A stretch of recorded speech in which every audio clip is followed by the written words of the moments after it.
Hi friends, welcome to our channel again. നമ്മൾ ISO 17025 various clauses explain ചെയ്ത് 7 clauses നമ്മളിപ്പോൾ explain ചെയ്ത് കഴിഞ്ഞു. അടുത്ത last clause 8th clause management system requirements. ഈ മാനേജ്മെന്റ് സിസ്റ്റം റിക്വയർമെന്റ്സ് എന്ന് പറഞ്ഞാൽ അത് ISO 9001, നിങ്ങൾക്കറിയാം ISO 9001 ഒരു ക്വാളിറ്റി മാനേജ്മെന്റ് സിസ്റ്റമാണ്. അതും ഒരു ISO സ്റ്റാൻഡേർഡ് ആണ്. അതൊരു ക്വാളിറ്റി മാനേജ്മെന്റ് സിസ്റ്റമാണ്. എവിടെ വേണമെങ്കിലും അത് ഇംപ്ലിമെന്റ് ചെയ്യാം. ഏത് ഏത് കമ്പനികളിലും, ഏത് ടൈപ്പ് കമ്പനികളിലും, സർവീസോ മാനുഫാക്ചറിങ് കമ്പനിയോ ഒരു ബാങ്കോ ഒരു ഹോട്ടലോ ഒരു ലബോറട്ടറി എവിടെ വേണമെങ്കിലും അത് നമുക്ക് ഇംപ്ലിമെന്റ് ചെയ്യാവുന്ന ഒരു ISO സ്റ്റാൻഡേർഡാണ് ISO 9001. ഈ ISO 9001 ഒരു കാലിബ്രേഷൻ ലബോറട്ടറിയിൽ അല്ലെങ്കിൽ ഒരു ടെസ്റ്റിംഗ് ലബോറട്ടറിയിൽ നമ്മൾ ഇംപ്ലിമെന്റ് ചെയ്യുമ്പോൾ അവിടെ ചെയ്യേണ്ട മിനിമം റിക്വയർമെന്റ്സ് ആണ് ഈ 8ാമത്തെ ക്ലോസിലുള്ളത്. ഓക്കെ, അപ്പൊ 8.1 രണ്ട് ഓപ്ഷൻ പറയുന്നുണ്ട്. ISO 7025 രണ്ട് ഓപ്ഷൻ ഇതിനു വേണ്ടി പറയുന്നുണ്ട്, option A and option B. ഈ ഓപ്ഷൻസിൽ 8.1.1 the laboratory shall establish, document, implement and maintain a management system that is capable of supporting and demonstrating the consistent achievement of the requirement of this document and assuring the quality of the laboratory results in addition to meet the requirements of clause 4 to 7. The laboratory shall implement a management system in accordance with option A or option B. അതായത് നമ്മൾ establish ചെയ്യണം, laboratory calibration laboratory establish ചെയ്യണം, document ചെയ്യണം, implement ചെയ്യണം and maintain ചെയ്യണം ഒരു quality management system. അത് close ഈ ഡോക്യുമെന്റിന്റെ ISO 7025 4 മുതൽ 7 വരെയുള്ള ക്ലോസ് നമ്മൾ ഓൾറെഡി ഇംപ്ലിമെന്റ് ചെയ്ത് കഴിഞ്ഞു. അത് ഭംഗിയായി നടന്നു പോകാനുള്ള റിക്വയർമെന്റ്സ് ആണ് ഈ 8ാമത്തെ ക്ലോസ് ആയ മാനേജ്മെന്റ് സിസ്റ്റം റിക്വയർമെന്റ്സിലുള്ളത്. ഓക്കെ, അപ്പൊ ഓപ്ഷൻ എ, അതിൽ ഓപ്ഷൻ എയും ഓപ്ഷൻ ബിയും ഉണ്ട്. ഓപ്ഷൻ എ എന്താണ് പറയുന്നത്? As a minimum the management system of the laboratory shall address the following. കുറെ കാര്യങ്ങൾ പറയുന്നുണ്ട്. അത് നമ്മൾ അറ്റ്ലീസ്റ്റ് മിനിമം അതെങ്കിലും അഡ്രസ് ചെയ്തിരിക്കണം. അതാണ് ഓപ്ഷൻ എ. ഒന്ന്, മാനേജ്മെന്റ് സിസ്റ്റം ഡോക്യുമെന്റേഷൻ. നമ്മുടെ മാനേജ്മെന്റ് സിസ്റ്റം എല്ലാം ഡോക്യുമെന്റഡ് ആയിരിക്കണം. ഡോക്യുമെന്റഡ് ആയിരിക്കണം എന്ന് പറഞ്ഞാൽ എഴുതി വെക്കണം എന്നുള്ളതാണ് അതിന്റെ meaning. Control of management system documents. നമ്മുടെ മാനേജ്മെന്റ് സിസ്റ്റം എല്ലാം ആ ഡോക്യുമെന്റ്സ് എല്ലാം കൺട്രോൾഡ് ആയിരിക്കണം. കൺട്രോൾഡ് ആയിരിക്കണം എന്ന് പറഞ്ഞാൽ അതിന്റെ ഡേറ്റ് ഓഫ് പ്രിപ്പറേഷൻ, അതിന്റെ who approved it, who prepared it, how many, what is the copy number, how many numbers are there, how many copies are there, where it is kept, whether it is a software, is hard copy, ഇതെല്ലാം should be known. അതെങ്ങനെ amend ചെയ്യും, അതിന്റെ revision status, അതിന്റെ issue level, ഈ കാര്യങ്ങളെല്ലാം അറിഞ്ഞിരിക്കണം. എല്ലാം documented ആയിരിക്കണം, അല്ലെങ്കിൽ ഓൾ ഷുഡ് ബി നോൺ. അതാണ് ഈ കൺട്രോൾ എന്ന് പറയുന്നത്. ഇപ്പൊ നിങ്ങളുടെ ഡോക്യുമെന്റ്സ് എല്ലാം കൺട്രോൾഡ് ആയിരിക്കണം. അതിലൊരു ചുരുക്കത്തിൽ അതിൻ്റെ നമ്പറും ഡേറ്റും ഒരു അതോറിറ്റി എല്ലാം ഉണ്ടായിരിക്കണം. That's control of documents. അതേപോലെ തന്നെ കൺട്രോൾ ഓഫ് റെക്കോർഡ്സ്. നിങ്ങൾ ഡോക്യുമെന്റ് മാത്രമല്ല, നിങ്ങളുടെ റെക്കോർഡുകൾ, നിങ്ങൾക്ക് കുറെ റെക്കോർഡുകൾ ഉണ്ടാവും, കുറെ ബോക്സ് ഫയൽ ഉണ്ടാവും, കുറെ ഫയലുകൾ ഉണ്ടാവും. ഈ ഫയലുകളും കൺട്രോൾഡ് ആയിരിക്കണം. ഈ ഫയലുകൾക്കെല്ലാം നമ്പർ വേണം, ഇത് എവിടെ വെച്ചിരിക്കണം എന്ന് അറിയണം. Who authorise it or who operate those files all should be known. അതാണ് കൺട്രോൾ ഓഫ് റെക്കോർഡ്സ്.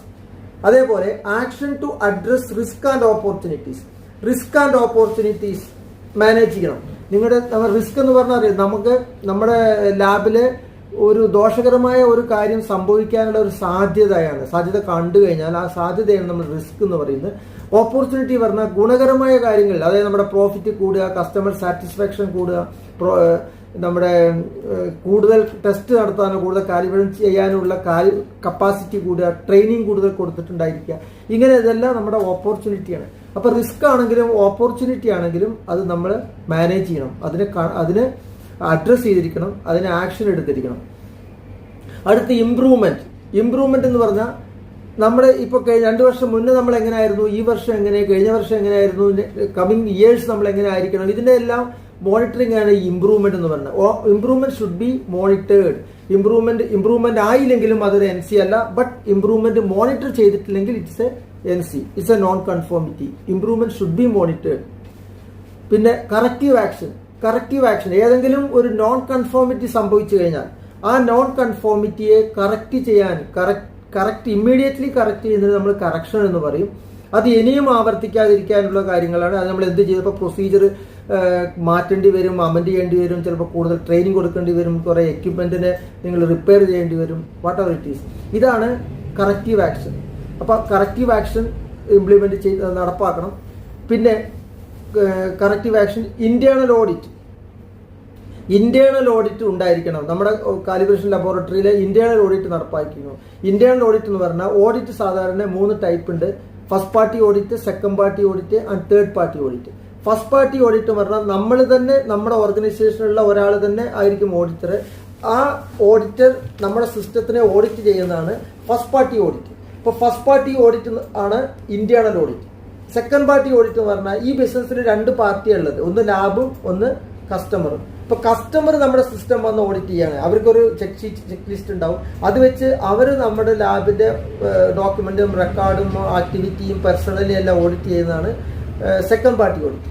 അതേപോലെ തേർഡ് പാർട്ടി ഓഡിറ്റ് എന്ന് പറഞ്ഞാൽ NABL ഓഡിറ്റ്, അല്ലെങ്കിൽ IAS ഓഡിറ്റ്, IAC ഓഡിറ്റ്, ടാക് ഓഡിറ്റ്, ഇവരെല്ലാം വന്നിട്ട്, അല്ലെങ്കിൽ ഗവൺമെന്റിന്റെ ഏതെങ്കിലും ഏജൻസിയുടെ ഓഡിറ്റ്, റെഗുലേറ്ററി ബോഡീസ് ഓഡിറ്റ്, ഇവരൊക്കെ തേർഡ് പാർട്ടിയാണ്. ഇവർ നമ്മുടെ ബിസിനസ്സിൽ ഇൻക്ലൂഡഡ് ആവുന്നില്ല. പക്ഷേ അവർ on behalf of the customer, on behalf of the government or general public അവർ വന്ന് ഓഡിറ്റ് ചെയ്യും. അപ്പോൾ ഇതിനാണ് തേർഡ് പാർട്ടി ഓഡിറ്റ് എന്ന് പറയുന്നത്. ഇപ്പോൾ നമുക്ക് അക്രഡിറ്റേഷൻ പർപ്പസിനാണ് NABL പോലുള്ള അക്രഡിറ്റേഷൻ ബോഡി നമ്മളെ ഓഡിറ്റ് ചെയ്യാം. IAC അല്ലെങ്കിൽ IAS എല്ലാം വന്ന് നമ്മളെ ഓഡിറ്റ് ചെയ്യുന്നത് നമുക്ക് അക്രഡിറ്റേഷൻ തരാൻ വേണ്ടിയാണ്. അപ്പോൾ അത് തേർഡ് പാർട്ടി ഓഡിറ്റ്. ഇപ്പോൾ first party audit is must. First party ഓഡിറ്റിന് ഒരു ഷെഡ്യൂൾ വേണം. നമ്മൾ 6 മന്ത്ലി ആണോ 1 ഇയർ ആണോ, എവിടെയാണോ ഓഡിറ്റ് ചെയ്യുന്നത്, എത്ര ഓഡിറ്റ് ടീം ആരൊക്കെയാണ്, who is the lead assessor, who is the lead auditor, ഇതെല്ലാം നമ്മൾ അതിനെല്ലാം പ്രൊസീജിയർ ഉണ്ടാക്കണം. എന്നിട്ട് നമ്മളത് നടപ്പാക്കിയിരിക്കണം ഇന്റേണലി. അപ്പോൾ നമ്മുടെ ഓർഗനൈസേഷൻ തന്നെയുള്ള ഒരു മാനേജറായിരിക്കും ഒരു ഇന്റേണൽ ഓഡിറ്ററായിട്ട് നമ്മൾ അപ്പോയിന്റ് ചെയ്യുന്നത്. That is internal audit. അടുത്തത് management review. Management review meeting, ഒരു പ്ലാന്റ് ഇന്റർവെല്ലിൽ മാനേജ്മെന്റ് റിവ്യൂ മീറ്റിംഗ് നടപ്പാക്കണം. അതിന് MRM എന്ന് പറയും. ഈ MRM അല്ലെങ്കിൽ മാനേജ്മെന്റ് റിവ്യൂ മീറ്റിംഗ് എന്ന് പറഞ്ഞാൽ നമ്മുടെ ടോപ്പ് മാനേജ്മെന്റ്, നമ്മുടെ purchase manager, quality manager, technical manager, CEO, MD, whoever it is, ഇവരെല്ലാം അറ്റ്ലീസ്റ്റ് ഒരു കൊല്ലത്ത് ഒരിക്കലെങ്കിലും ഒരു ടേബിളിന്റെ ചുറ്റും ഇരുന്ന് കുറേ പോയിന്റുകളെ കുറിച്ച് ഡിസ്കസ് ചെയ്യണം. ആ പോയിന്റുകൾ നമ്മൾ ഇൻപുട്ട് പോയിന്റ് അല്ലെങ്കിൽ അജണ്ട പോയിന്റ്സ് എന്ന് പറയും. അപ്പോൾ ഈ പോയിന്റുകളെ കുറിച്ച് നമ്മൾ ഡിസ്കസ് ചെയ്തിട്ട് അതിന് വേണ്ട ചിലപ്പോൾ കൂടുതൽ എക്യുപ്മെന്റ് വാങ്ങേണ്ടി വരും, കുറച്ച് പേരെ റിക്രൂട്ട് ചെയ്യേണ്ടി വരാം, ചിലർക്ക് ട്രെയിനിങ് കൊടുക്കേണ്ടി വരാം. ഇത്തരം കാര്യങ്ങൾ പലതും ഉണ്ടായി. ഇതെല്ലാം നമ്മൾ ഒരു ടേബിളിൽ ചുറ്റും ഇരുന്ന് നമ്മുടെ മാനേജേഴ്സ്, നമ്മുടെ ടോപ്പ് മാനേജ്മെന്റ്, അല്ലെങ്കിൽ എല്ലാവരും, അല്ലെങ്കിൽ if it is small lab നമുക്ക് എല്ലാവരും ഇൻക്ലൂഡ് ചെയ്യിക്കാം. അങ്ങനെ ഒരു മീറ്റിംഗ് നടത്തണം. അതിനാണ് മാനേജ്മെന്റ് റിവ്യൂ മീറ്റിംഗ് എന്ന് പറയുന്നത്. അതിന്റെ റെക്കോർഡുകളെല്ലാം, അതിന്റെ ഡിസിഷൻ ടേക്കിംഗ്, അതിന്റെ സ്റ്റാറ്റസ്, ആരൊക്കെ ചിലവർക്ക് ചില പ്രത്യേക ജോലി കൊടുത്തിട്ടുണ്ടായിരിക്കാം, ഇതെല്ലാം നമ്മൾ നമ്മുടെ ഇന്റേണൽ ഓഡിറ്റ് ഫയലിൽ സൂക്ഷിക്കണം. ഓക്കെ, അപ്പൊ ഇത്രയും കാര്യങ്ങളാണ് ഓപ്ഷൻ എ. ഇത്രയും നടപ്പാക്കി കഴിഞ്ഞാൽ നമുക്ക് ലാബിൽ വേറെ ഒന്നും ചെയ്യേണ്ട കാര്യമില്ല. That is everything. ഈ സാധനങ്ങളെല്ലാം ISO 9001 ഉള്ളതാണ്. അപ്പൊ അതാണ് ISO 9001 സെയിം ആണ് 8ാമത്തെ ക്ലോസ് പോകുന്നത്. ഓപ്ഷൻ ബി 8.1.3 പറയുന്നത് ഓപ്ഷൻ ബി, അതായത് A laboratory that has established and maintained A management system in accordance with the requirements of ISO 9001 and that is capable of supporting and demonstrating the consistent fulfillment of the requirements of clause 4 to 7 also fulfills at least the intent of the management system requirements specified in 8.2 to 8.9. അതായത് option B പറയുന്നത്, നിങ്ങൾ already ഒരു ISO 9001 കമ്പനിയാണ്, നിങ്ങൾക്ക് ISO 9001 certification ഉണ്ട്. നിങ്ങൾ അതിൽ പറഞ്ഞ കാര്യങ്ങളെല്ലാം ഫോളോ ചെയ്യുന്നുണ്ടെങ്കിൽ നിങ്ങൾക്ക് വേറെ ഒരു അഡീഷണൽ ആയിട്ട് ഒന്നും ചെയ്യേണ്ട കാര്യമില്ല, അത് തന്നെ ഫോളോ ചെയ്താൽ മതി. അതാണ് ഓപ്ഷൻ ബി. പക്ഷെ സാധാരണ പ്രാക്ടിക്കലി പലതും അത് പ്രാക്ടിക്കലായി നടക്കാറില്ല. അതുകൊണ്ട് ഓപ്ഷൻ എ പ്രകാരം നമ്മൾ സെപ്പറേറ്റ് ഡോക്യുമെന്റും റെക്കോർഡും ഒക്കെ ഉണ്ടാക്കുകയായിരിക്കും എപ്പോഴും ഒരു ലാബിന് ബെറ്റർ. ഓക്കെ, അപ്പോൾ ഇതാണ് ഓപ്ഷൻ എയും ഓപ്ഷൻ ബിയും തമ്മിലുള്ള വ്യത്യാസം. കാരണം ISO 9001 ഈ ഓപ്ഷൻ എയിൽ പറഞ്ഞ കാര്യങ്ങളെല്ലാം ഉണ്ട്. അതുകൊണ്ടാണ് ഓൾറെഡി ISO 9001 ആണെങ്കിൽ അത് തന്നെ നിങ്ങൾക്ക് ഫോളോ ചെയ്താൽ മതി എന്ന് പറയാനുള്ള കാരണം. 8.2 മാനേജ്മെന്റ് സിസ്റ്റം ഡോക്യുമെന്റേഷൻ. നമ്മുടെ ഓപ്ഷൻ എയിലെ ഈ മാനേജ്മെന്റ് സിസ്റ്റം ഡോക്യുമെന്റേഷൻ പറഞ്ഞാൽ നിങ്ങൾക്ക് അറിയാം, നമ്മൾ എന്തെല്ലാം ചെയ്യാൻ പോകുന്നു, നമ്മുടെ പ്രൊസീജിയർ എന്താണോ ഇതെല്ലാം എഴുതി വെച്ചിരിക്കുന്നതാണ് ഈ ഡോക്യുമെന്റേഷൻ കൊണ്ട് ഉദ്ദേശിക്കുന്നത്. Laboratory management shall establish, document and maintain policies and objectives for the fulfillment of the purpose of this document and shall ensure that the policies and objectives are acknowledged and implemented at all levels of the laboratory organization. ഈ ക്ലോസിന്റെ requirement നമുക്കൊരു quality policy വേണം, quality objectives വേണം. ഇതെല്ലാം ഇത് ഉണ്ടാക്കിയിരിക്കണം. ഇത് sign ചെയ്യുന്ന എപ്പോഴും top management നമ്മുടെ ഓർഗനൈസേഷൻ ചാർട്ടിൽ ഏറ്റവും ടോപ്പിലുള്ള ആളായിരിക്കണം. CEO, MD, chairman, president, whoever it is. പിന്നെ ഇത് നമ്മൾ it should be acknowledged and should be known to everybody.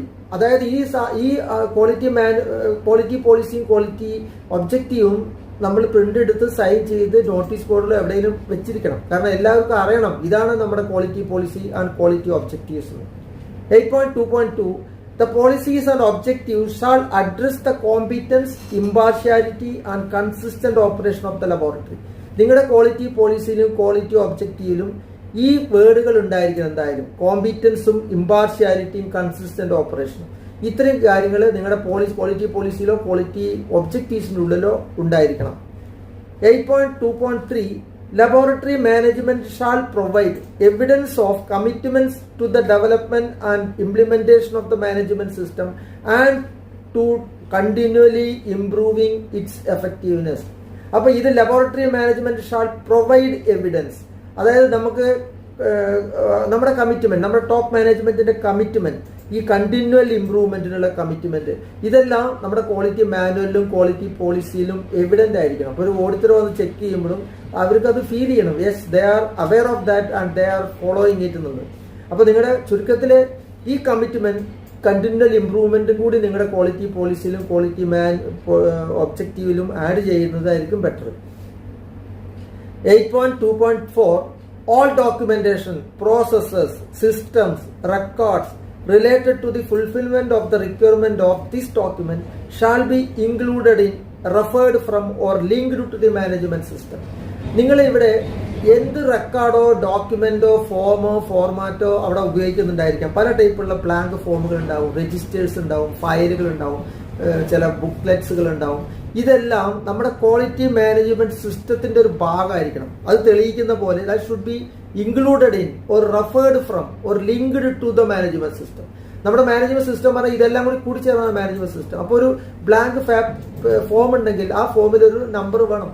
അതായത് ഡോക്യുമെന്റ് നമ്പർ, സോ അങ്ങനെ അത് ലിങ്ക് ആവുന്നത്, അതിന്റെ ഇഷ്യൂ നമ്പർ, റിവിഷൻ നമ്പർ, അതെല്ലാം കൂടി ചേർന്നിട്ട് അതിനൊരു നമ്പർ, പ്രത്യേക നമ്പർ, ഒരു ഫയലാണെങ്കിൽ അതിനൊരു നമ്പർ, അത് ഈ ക്വാളിറ്റി മാനേജ്മെന്റ് സിസ്റ്റത്തിന്റെ ഒരു പാർട്ടാണ് എന്ന് തെളിയിക്കുന്ന ഒരു വേയിലുള്ള ഒരു നോമിൻക്ലേച്ചറും ഒരു നമ്പർ സിസ്റ്റവും അതിന് കൊടുത്തിരിക്കണം. 8.2.5 All personnel involved in laboratory activities shall have access to the part of the management system documentation and related information that are applicable to their responsibility. അവിടെ വർക്ക് ചെയ്യുന്ന, ലാബിൽ വർക്ക് ചെയ്യുന്ന ഓരോ ഇൻഡിവിജ്വലിനും ഓരോ ഫങ്ഷണറീസിനും അവൻ എന്താണോ ചെയ്യേണ്ടത് അതിനെ സംബന്ധിച്ചിട്ടുള്ള ഫോമുകളും രജിസ്റ്റേഴ്സും ഫയലുകളോ ഡോക്യുമെന്റ്സോ അവൈലബിൾ ആയിരിക്കണം. ഉദാഹരണത്തിന് പർച്ചേസ് ഡിപ്പാർട്ട്മെന്റിലാണെങ്കിൽ ഒരു കാലിബ്രേഷൻ പ്രൊസീജിയർ അയാൾക്ക് കിട്ടിക്കൊള്ളുന്നില്ല, ബട്ട് പർച്ചേസ് പ്രൊസീജിയർ കിട്ടണം. അതേപോലെ തന്നെ കസ്റ്റമർ ലൈസൻസ് സെൽ പോലുള്ള സ്ഥലങ്ങൾ, കസ്റ്റമറെ ഡീൽ ചെയ്യുന്ന customer feedback form, customer feedback എങ്ങനെയാണ് അക്സെപ്റ്റ് ചെയ്യേണ്ടത്, അതെങ്ങനെ അനാലിസ് ചെയ്യണം, ഇതെല്ലാം നമ്മൾ എഴുതി വെച്ചിട്ടുണ്ടാവും ഒരു പ്രൊസീജിയറിൽ. ഈ പ്രൊസീജിയർ അവർക്ക് കിട്ടണം. അതേപോലെ കാലിബ്രേഷൻ എഞ്ചിനീയർ ആണ്, കാലിബ്രേഷൻ ചെയ്യേണ്ട calibration procedure should be available വിത്തിലും, അത് അവർക്ക് കിട്ടണം. ടെസ്റ്റിംഗ് ലാബ് ടെസ്റ്റ് ചെയ്യുന്ന പ്രൊസീജിയർ അവർക്ക് കിട്ടണം. അപ്പൊ ആര് എന്ത് പണി ചെയ്യുന്നോ അതിനോട് സംബന്ധിച്ചിട്ടുള്ള ഫോമും ഫോർമാറ്റുകളും രജിസ്റ്റേഴ്സും ഡോക്യുമെന്റ്സും എല്ലാം അവൈലബിൾ ആയിരിക്കണം ഫോർ ദാറ്റ് പർട്ടിക്കുലർ ടേബിൾ.